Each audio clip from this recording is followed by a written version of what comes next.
बहुत ख्याल रखने की जरूरत है। डॉक्टर डी शर्मा भी हमारे साथ मौजूद है। डी शर्मा जी, असल में क्या खाएं, क्या ना खाएं, कितना खाएं, कब खाएं, कैसे खाएं और क्यों ना खाएं?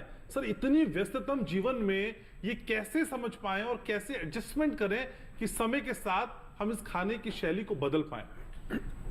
धन्यवाद। अच्छा, बहुत ही महत्वपूर्ण प्रश्न है।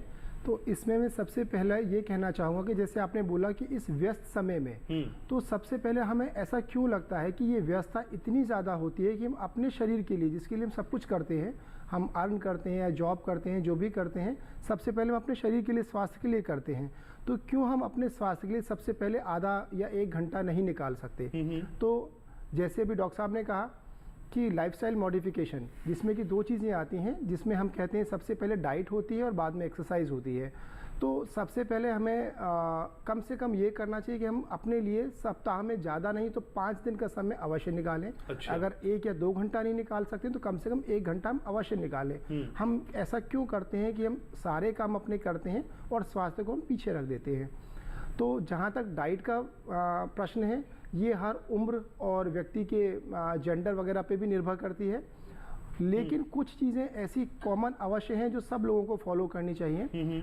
तो एक तो हमें ये प्रैक्टिस बनानी चाहिए कि जो आज की डेट में जिसे हम मोटापा या मेटाबॉलिक सिंड्रोम बोलते हैं, वो सबसे ज़्यादा आ रहा है हमारे खान पान की गड़बड़ी की वजह से, और हमारे अत्यधिक जो चीज़ें ऑटोमेटिक हो गई हैं, हम बॉडी को बिल्कुल मूव नहीं करते हैं और एक्सरसाइज नहीं करते हैं। इन 2 चीज़ों का परिणाम है मेटाबॉलिक सिंड्रोम, जिसके अंतर्गत हम आज वयस्क लोगों में जो देखते हैं, जिसमें आपका मोटापा आता है। जैसे कि अगर आप मेल हैं और आपकी जो वेस्ट है वो 40 इंच से ज़्यादा है, आपका ब्लड प्रेशर अभी थोड़ा हायर साइड में है, बीपी नहीं है बट वो हायर साइड में है। इसी तरीके से आपकी जो शुगर वैल्यूज़ हैं वो अभी डायबिटीज़ की कैटेगरी में नहीं फॉल करती हैं बट ऑन हायर साइड है।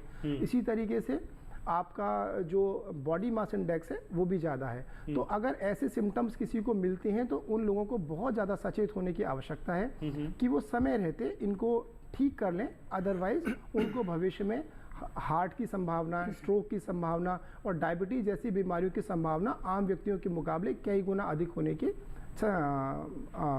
चांसेस रहेंगे। तो समय